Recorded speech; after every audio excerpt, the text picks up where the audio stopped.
guys, I've got one question for you today. How can you become better at choosing your reactions to bad situations and handling your emotions? In this video, I'll be going through the most common negative emotions experienced within the workplace and what you can do in order to deal with them productively and positively. Stressful situations are all too common when it comes to the workplace, especially if your workplace is having to deal with budget cuts, layoffs and deadlines. It may become harder and harder for you to manage your emotions under these circumstances, but it is so important that you do so. After all, if management is having to do more layoffs, they may choose to keep those who can handle their emotions and work under pressure. No matter what the situation, remember you are always choosing how you react to it. Now, the most common negative emotions which are experienced at work are frustration, worry, anger, and disappointment. But what is the best way to deal with these emotions effectively and positively? I'll be going through each of those emotions and providing you with 3 things that you can do positively in order to hone in on that emotion.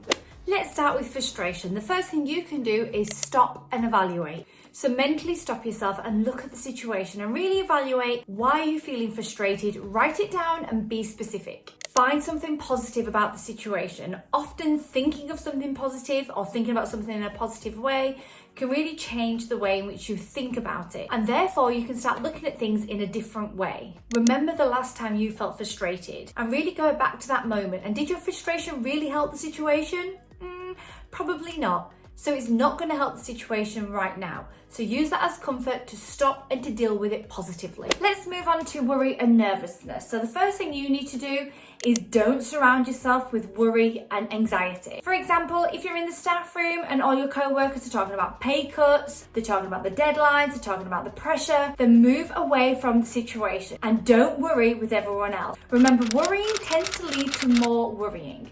So take yourself out of the situation and go have a positive conversation with somebody else. Focus on how to improve the situation. So if you've just been told by management that you need to be laid off, rather than sitting there and worrying about it because that's not going to help the situation at all, be positive, be constructive, mind map loads of ideas on what you can do to really improve the situation and bring in more business.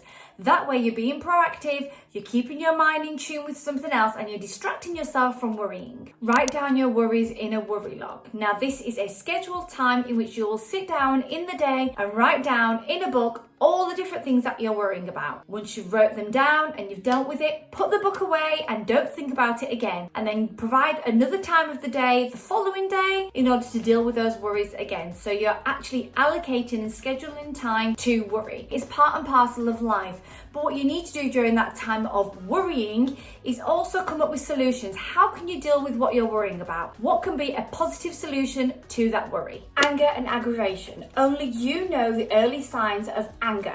So watch out for them and learn to recognize when it's starting to begin. Stopping your anger early is key. And remember, you are choosing how to react to a situation. So even though your instant reaction may be anger, it may not be the right emotion for that moment. If you start getting angry, stop what you're doing and walk away. Take a few deep breaths, really control your emotions, really control your anger, and then go back to whatever you were doing. By doing this, you are interrupting your anger thoughts and putting yourself back on a positive path.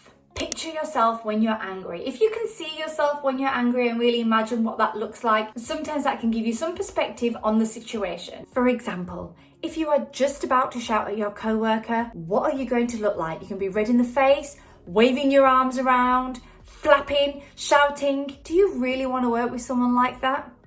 Probably not. Disappointment and unhappiness. Really think about your mindset. Not everything is always going to go your way. And if it did, well then that would be a straight road without any hills or valleys along the way. And it's the hills and the valleys, the ups and the downs that actually make your life a little bit more interesting. Adjust your goal. If you're disappointed in yourself that you didn't meet a specific deadline or a specific goal, then just change it. Really work on the smaller goals before you get to that larger goal. And I've got a whole goal setting video which I'll just put up there for you, in which I go through different ways in which you can really achieve your goals. We all have to deal with negative emotions when it comes to the workplace, and it's so important to deal with them. After all, who wants to work with someone who's constantly negative day in, day out? and negativity spreads. So know what really triggers your negative emotions and which types of feelings you deal with most often. And what you need to do is you need to really recognize these triggers and interrupt them by working on some of the strategies that I've shared during this video. Now remember, you need to tackle your negative thoughts and negative emotions earlier on, because the longer you go into the negative thoughts, the harder it's going to be to pull you out of them. So there you have it. Those are the main emotions in which you will experience within the workplace, and different strategies that you can start putting in place in order to manage your emotions. Remember, let's control your feelings before they start controlling you. Guys, remember you can find me on Facebook, Instagram and Twitter, in which are updated daily. And you can head over to my website, ninsambhi.com, where you can schedule in a personal consultation with me. All details are in the description below.